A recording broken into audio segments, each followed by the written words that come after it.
যে দেখেন, প্রধানমন্ত্রী শেখ হাসিনা কিন্তু পদত্যাগ করেননি। পদত্যাগের একটা চিঠি নেই, তিনি রাষ্ট্রপতিকে জানান নেই, এরকম কোনো সুযোগ ওনাকে দেওয়া হয় নাই। তার মানে কি, শেখ হাসিনা কিন্তু এখনো দেশের প্রধানমন্ত্রী, নির্বাচিত প্রধানমন্ত্রী। কারণ গতকাল আমরা দেখেছি খুনি হাসিনার যে সন্তান বিদেশে বসে উনি হুঙ্কার দিচ্ছেন যে যে সরকারটি গঠিত হয়েছে সেই সরকারটি হচ্ছে কনস্টিটিউশনালি ইনভ্যালিড। আমরা আমরা স্পষ্ট করে বলতে চাই, খুনি হাসিনার পতন ঘটেছে। খুনি হাসিনার কোনো পদত্যাগ করার প্রয়োজন নেই। ছাত্র নাগরিকের অংশগ্রহণের ভিত্তি দিয়ে, ছাত্র নাগরিকের অংশগ্রহণের ভিত্তিতে যে গণবিপ্লবটি হয়েছে, সেই গণবিপ্লবটিতে খুনি হাসিনার পতন ঘটেছে। অংশগ্রহণে যে গণবিপ্লবটি হয়েছে সেই গণবিপ্লবটিকে প্রশ্নবিদ্ধ করার জন্য আমরা বিভিন্ন সময় বিভিন্ন কু করার প্রচেষ্টাকে আমরা দেখেছি। আমরা মিলিটারি কু করার প্রচেষ্টা দেখেছি, অ্যাডমিনিস্ট্রেটিভ কু করার প্রচেষ্টা দেখেছি, এবং আজকে আমরা দেখছি জুডিশিয়ারি কু করার এক ধরনের পরিকল্পনা করা হচ্ছে। আমরা যেই প্রধান বিচারপতি পদত্যাগ চেয়ে 24 ঘন্টার আলটিমেটাম দিয়েছি, সেই প্রধান বিচারপতি এবং অন্যান্য বিচারপতিদেরকে নিয়ে তারা ডিজিটাল কু করার এক ধরনের পরিকল্পনা করছে। কারণ গতকাল আমরা দেখেছি খুনি হাসিনার যে সন্তান বিদেশে বসে উনি হুঙ্কার দিচ্ছেন যে যে সরকারটি গঠিত হয়েছে সেই সরকারটি হচ্ছে কনস্টিটিউশনালি ইনভ্যালিড।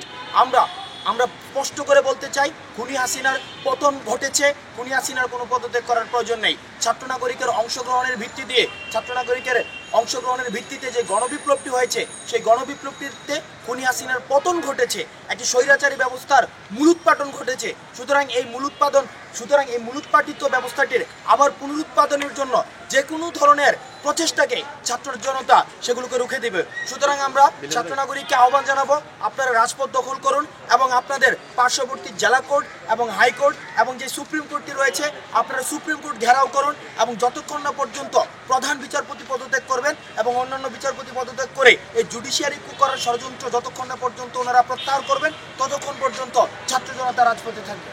এখন আমরা হাইকোর্ট ঘেরাও করব এবং যেই বিচার বিভাগের যিনি প্রধান বিচারপতি তার পদত্যাগ না হওয়া পর্যন্ত ছাত্র জনতা রাজপথ দখলে রাখবে।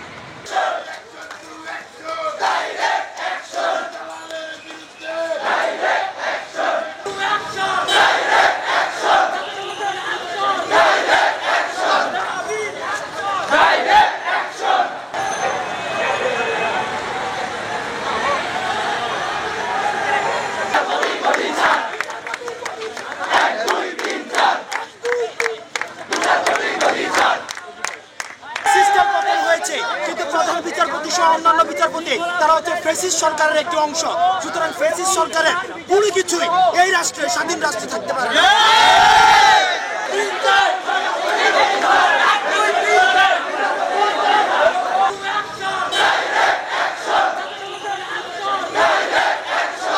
আমরা সকল বিচারক যারা রয়েছে, অ্যাপিলেট ডিভিশনের বিচারক সহ যারা বিচারক রয়েছে, আমরা সকল বিচারকের পদত্যাগ আমরা দাবি করছি না, আমরা পদত্যাগে তাদেরকে বাধ্য করব।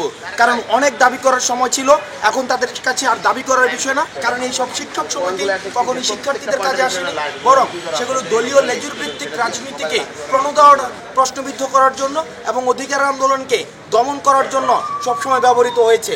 সেই জায়গা থেকে আমরা ছাত্র নাগরিকদেরকে আহ্বান জানাচ্ছি, আপনারা নিজ নিজ জায়গা থেকে আজকে আপনারা রাস্তায় নেমে আসুন। আমাদের প্রত্যাশিত সব প্রধান বিচারপতি সহ অন্যান্য বিচারপতিদের পদত্যাগ না হওয়া পর্যন্ত আমাদের আজকে রাজপথ ছাড়ব না।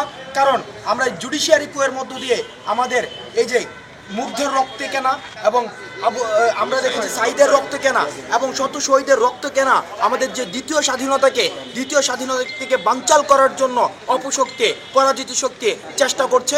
আমরা তাদেরকে প্রতিরোধ করব রাজপথে। আপনারা বাংলাদেশের জনগণ, আপনারা রাস্তায় নেমে আসুন। আমরা এই পরাজিত শক্তিকে, স্বাধীনতার যে পরাজিত শক্তি, এই পরাজিত শক্তিকে আমরা রাজপথে প্রতিরোধ করব।